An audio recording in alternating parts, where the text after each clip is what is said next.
संविधान के अनुच्छेद 324 द्वारा भारत के राष्ट्रपति के पद के निर्वाचन का अधीक्षण, निर्देशन और नियंत्रण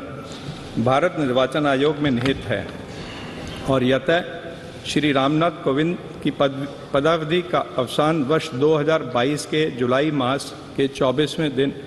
तदनुसार शक संवत के वर्ष 1944 के श्रावण मास के दूसरे दिन होने के लिए नियत है और यतः भारत के राष्ट्रपति के पद को भरने के लिए संविधान तथा राष्ट्रपतीय और उपराष्ट्रपतीय निर्वाचन अधिनियम 1952 के उपबंधों और तदधीन बनाए गए नियमों और आदेशों के अनुसार निर्वाचन करा लिया गया है तथा परिणाम घोषित कर दिया गया है। अब इसलिए भारत निर्वाचन आयोग एतद द्वारा प्रमाणित करता है कि श्रीमती द्रौपदी मुर्मू वर्ष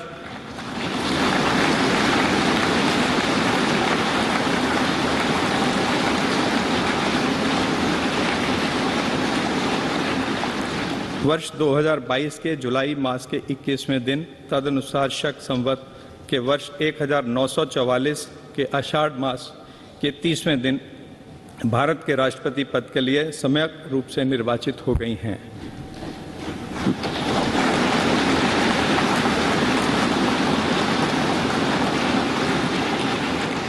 भारत गणराज्य के 73वें वर्ष में हमारे हस्ताक्षर और भारत निर्वाचन आयोग की मोहर से वर्ष 2022 के जुलाई मास के इस 21वें दिन तदनुसार शक संवत के वर्ष 1944 के आषाढ़ मास के 30वें दिन प्रदत्त किया गया।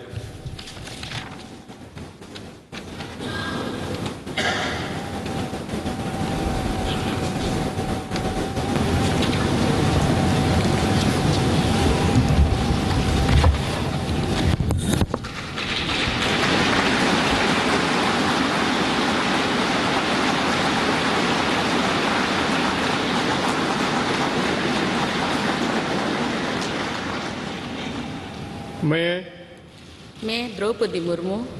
ईश्वर की शपथ लेता हूँ कि मैं श्रद्धापूर्वक भारत के राष्ट्रपति के पद का कार्यपालन करूँगी तथा अपनी पूरी योग्यता से संविधान और विधि का परिरक्षण, संरक्षण और प्रतिरक्षण करूंगी और मैं भारत की जनता की सेवा और कल्याण में निरत रहूंगी।